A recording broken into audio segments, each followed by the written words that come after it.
Well, hello, I'm Chris, and this is my BMW dual temp sensor video. So I have an electric cooling fan video, and that's the basics that really do need to be understood if you're gonna ever try to install electric cooling fans. And I'm gonna make a part 2 where we're basically gonna go over everything that you're gonna deal with trying to put it on a vehicle. You come in with issues like the AC coming on, or fans not turning off with the key, different things like that. We're gonna go over as many possible ways to turn them on as I can think of, but that's going to be in part 2. This video is the little spin-off of part 2 and about this BMW sensor we're going to be using, because if you're even thinking about doing this, any type of cooling fans, adding them to anything, you'll see the BMW sensor. It's a dual temp sensor, so you just have to mount one and run your high speed and low speed. So this whole video is dedicated to this guy or girl right here. We're going to figure out different ways on how to mount this to your car the best way that I think possible, because I am going to be eventually putting the 2-speed setup on my 70 Chevelle or maybe on somebody else's car. So this one is that part number. I got it for Rock Auto for probably $12, shipped to my house in a couple of days. And it's very important you pay attention to this, because this is 180 low speed, 195 for a high speed. Okay, so they also have another one, and it's going to have 195 low, 210 high. Okay, so the first problem with this switch is the wiring and the plug. Google BMW dual temperature switch and you'll see the correct factory plug, and that's why I was in the junkyard trying to get that, and I couldn't find any BMWs older than 06, and they say this is like 85 to 97. So you can find that on Amazon. It's like $22. I may buy it for the cooling fan 2 video, I'm not sure, or just rig something up. So I mainly mess with classic Chevy cars and trucks, and they use National pipe threads, usually 3/8 and 1/2 inch, and this is a straight thread like a bolt thread, 14 millimeter with 1.5 thread pitch. So this is just a indicator light sensor, and you can see the 1/2 inch National pipe threads.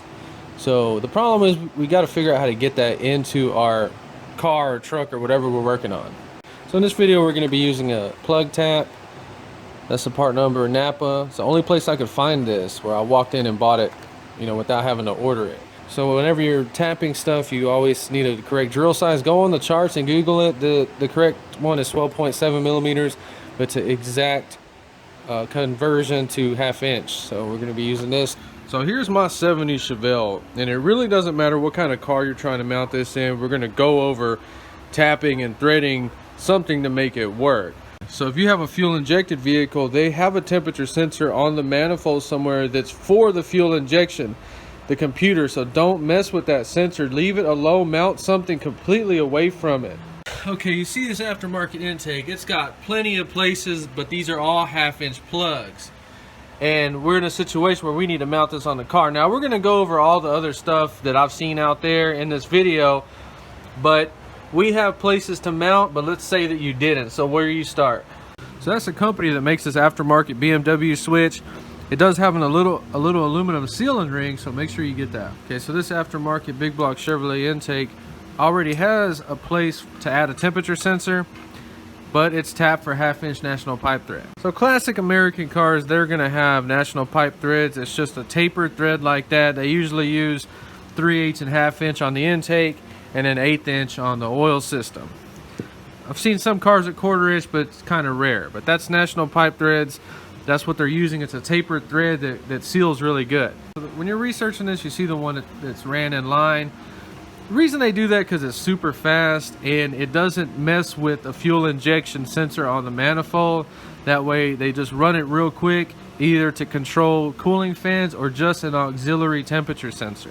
Okay, so this is how much I paid shipping total cost to get these delivered to my house. So for $5.50, this is what it came with. You cannot beat that. That's why I was showing you these tapered National pipe threads, because this is threaded for 1/8 inch National pipe thread. So these are high quality billet aluminum. They don't feel cheap. So all of these have this little 3 millimeter Allen screw. I honestly have no idea what it's there for, but it doesn't go all the way through. And even if it did, we could plug it, but it does not. Somebody please let me know what this is for. I think it's maybe to hold down some kind of sensor. I don't know. I have no clue. The main problem with ordering one of these is you need to make 100% sure you get the right size. 1.5 inch, I believe it's 37 millimeters, 38 millimeters. Now they are measuring the ID of your radiator hose. They're not measuring OD. So 1.5 inch GM upper hoses, 38 millimeter fits perfect. Beautiful fit. So wherever you mount this is up to you. We're just mocking it up for the video in case you've never seen one of these. Okay, we're gonna drill and tap it, but let's talk about the other ways you can do this. This is just the fastest and easiest way. You don't feel like messing with it. Just mount it like that. Works 100% legit. We'll look at it at the end when we finish it. Okay, so what we're gonna be adapting is, this is brass. You can buy these for about $5, $6, $7, $8. It's a male iron pipe thread, 1/2 inch, with a 3/8 compression fitting on it. That style compression fitting, you can go online and buy an adapter already made for probably $12, $13. But I feel more comfortable drilling it out myself. Okay, let's say you did not want to run that, but your intake does not have any holes. You could possibly reroute the heater or remove the heater, run the sensor right there into a heater hose line. Or what I would do is, for $17.95 shipped to my house, I got this right here, but it has a 1/2 inch plug. So let's start drilling and tapping. Let's see how easy or hard that is, and then we'll look at all of them at the end, see which one you like the best. Always wear safety glasses and use some kind of lubricant when you're drilling. Okay, we're using a 1/2 inch drill bit.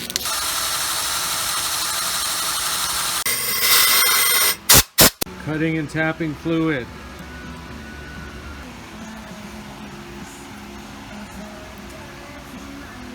So if you've never threaded one of these before, I'd probably buy 2 of these $5 ones, just in case you mess one up. But we got that, looks good. Let's thread the other little brass piece now. Okay, so on these, we're just gonna grind that off on the bench grinder and then come over here and see how hard or easy it is to tap these.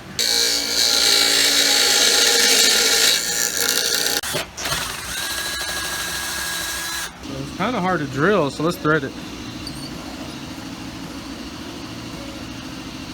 Okay, so maybe the 3/8 is too big. If you're gonna try this, get you a 1/4 inch. There's just barely enough meat on there. It only has like 2 threads on it. So it threads in there. It feels good. It's not loose, but you would really need to compress that little aluminum ring if you were actually gonna use this. I had these 2 laying around, but if I was gonna try this again, I would use probably a 1/4 inch instead of 3/8 compression fitting. You know, but that looks fine. I mean, I'll definitely try this. That's mainly what my YouTube videos are about when I do film. It's just me kind of going over what will work and what won't in my own little world. I thought this would work out 100%, but we need a little bit more meat on there, so now I know. So this is the one you see on the internet a lot. It looks okay, it looks fine, but this is just the easiest way to do it, and it worked out. Okay, and of course the best way, whether you buy an adapter or make one, is thread it straight into the water jacket on the manifold. Yeah, I like that. And of course, if you have nowhere to run it, the best place would be is to buy you a water neck. This costs $18 delivered to my house, but then you have to order or make your little bushing. Yeah, I mean, that looks fine. So if you make your bushing, you can just run it anywhere. I actually kind of like that better. So the last way, do not try this if you are not experienced. We have the intake off the car. You can't do this on the car. We're gonna drill right here and tap it with the 14 millimeter and see if that would be a good idea, just to run it right there, because you know, that way we don't have to make no bushings. We don't really have to buy anything except a tap. And this aluminum cast, or any kind of cast, should be thick enough. So let's just get an idea if that's something that should even be tried or not.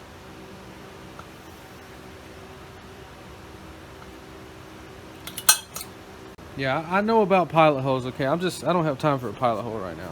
The main problem with drilling this hole is that it has to be 100% straight for that thing to seat properly.